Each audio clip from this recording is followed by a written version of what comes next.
What's going on YouTube? It's your boy Afro Guy Gaijin, and as you can see in the title of the video, Japan broke me. Yes, it actually did break me, but it might not be in the sense of what you're thinking broke me actually means. Let me explain. So I came to Japan in 2018. Initially, I came here as an ALT, an assistant language teacher, and as a child, I think coming to Japan was one of the things that I always wanted to do. I necessarily never wanted to live in Japan, but I always wanted to come to Japan and just experience it and see what the culture was about. As you know, like any other foreigner, when you first come to a country that you've never been to before or studied the language, there's a very immense amount of culture shock, and like reality sets in very fast. And I think that's one of the things that happened to me, like maybe the first day, first week, first month. I'm like, yo, this is way different than what I thought it was going to be. Not necessarily in a bad way, but it was definitely overwhelming for sure.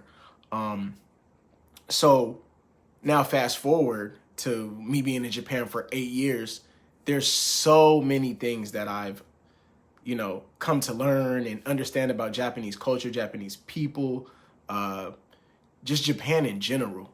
And I'm very thankful for that. So, let's just get into the things that happened to me in Japan and things that allowed me to change, right? One of the first things that I realized that changed about myself was I was able to be more open-minded to a different culture, right? Japan is a completely different culture, completely different way of thinking, like completely different ideologies. So, I genuinely believe that you cannot learn anything about a country until you actually live in that country. Like you can learn about it, but to really get the nitty gritty and like all the ins and outs of what the country is about, you have to live in that country. Because going somewhere on a vacation and living somewhere is a completely different experience. Both good, but both very different, right? So I think Japan opened my eyes up to a completely new culture other than my own. And it also allowed me to realize that there is more than one way to do things, right? Just because you do something in your home country a certain way, or your country has a system on how they do certain things, doesn't mean that that's the right way or that's the only way it can be done or should be done, right? So living in Japan, you start to realize that Japanese people do things a completely different way. And though you may think, this is annoying, this is troublesome, or I don't want to do it like this. Why are they like, there's shortcuts to this? Like they have their own system that's been set up that has been working for them, right? So you got to realize that if it works, what did they say? If it's not broken, don't fix it, right? And of course, there's always ways you can improve on things, but they have their own system and ways that they do things that are, that are accustomed to them and that work for them. And though I may not always like the way the Japanese culture does certain things, it doesn't mean that those things are wrong or like it's a bad thing. It's just, it's not what I'm used to. But at the end of the day, like I said, being in Japan allowed me to realize that there's more than one way to do certain things, right? Also, Japan taught me a whole new language. Like I never studied Japanese. I never knew Japanese. I don't think I ever met any Japanese people before coming to Japan. So the fact that I was able to learn Japanese and, be able to introduce myself in Japanese and have small conversations and just be able to talk to the kids and parents and Japanese friends and coworkers, it's a very eye-opening experience, and it's very humbling to think that prior to coming to Japan, I didn't know any Japanese. The only thing I probably knew was like konnichiwa. Matter of fact, I didn't even know sayonara was goodbye in Japanese. I thought sayonara was just some Arnold Schwarzenegger said in the movie Terminator. That's just what I thought, you know? But it's amazing in 8 years how much Japanese I was able to learn. And honestly, I didn't really study too much traditionally.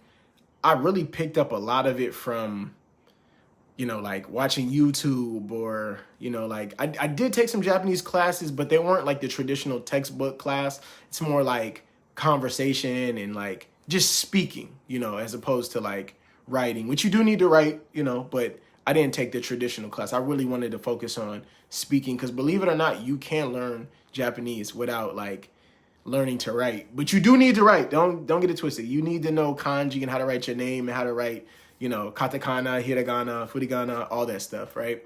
But you can learn like the basics of Japanese speaking and, just daily conversation by not necessarily focusing on the traditional way of studying, but actually practicing how to speak and, listening for sure. Trust me, I learned so much from my students. And also, like I said, I came here as an assistant language teacher.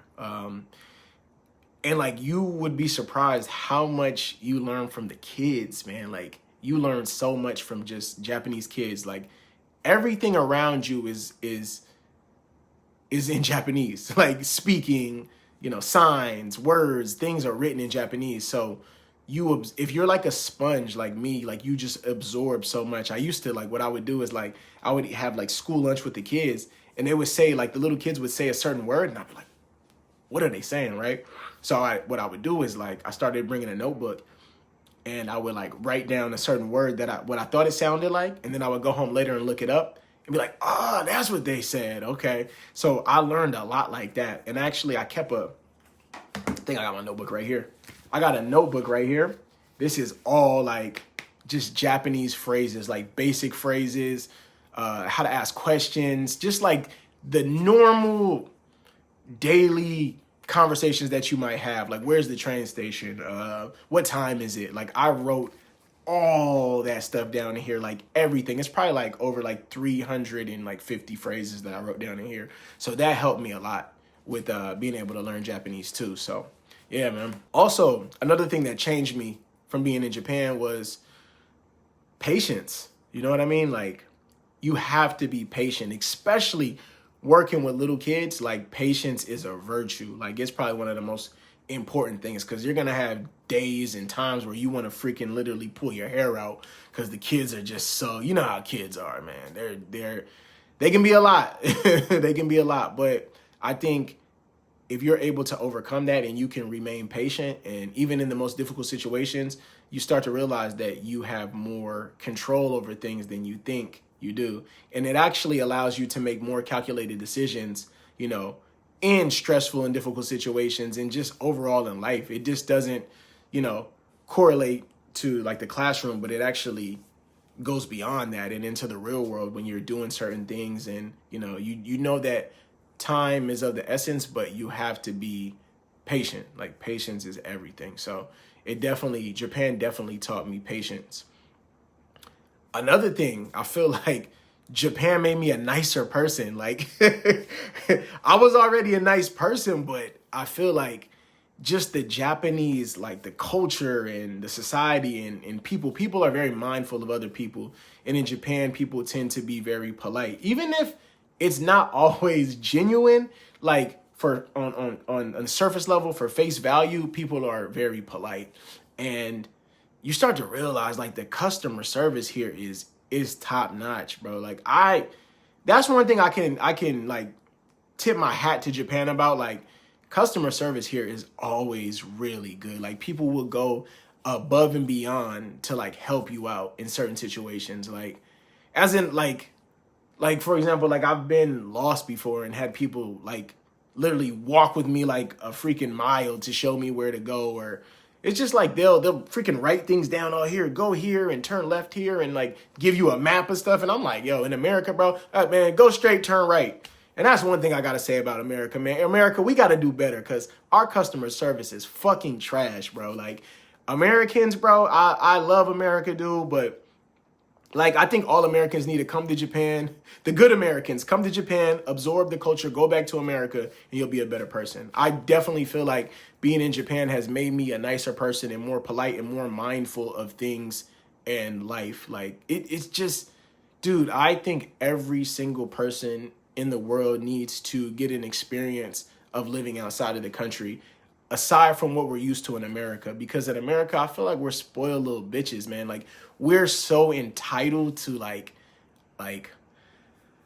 we just feel like everybody needs to adapt to us and we don't need to adjust at all. Like, you know, like I see Americans in Japan and they're just like speaking freaking English to like Japanese people. And like, you know, like Japanese people might know a little bit of English, but dude, like you're in Japan. Like if a Japanese person came to America and was just speaking in Japanese, we would be like, dude, I don't know what you're saying, bro. Like, get out of here. So it's, I don't know, man. I think it'll make you it'll make you a better person, a nicer person, you know, a more respectable person, you know, if you are able to soak up the Japanese culture at its core.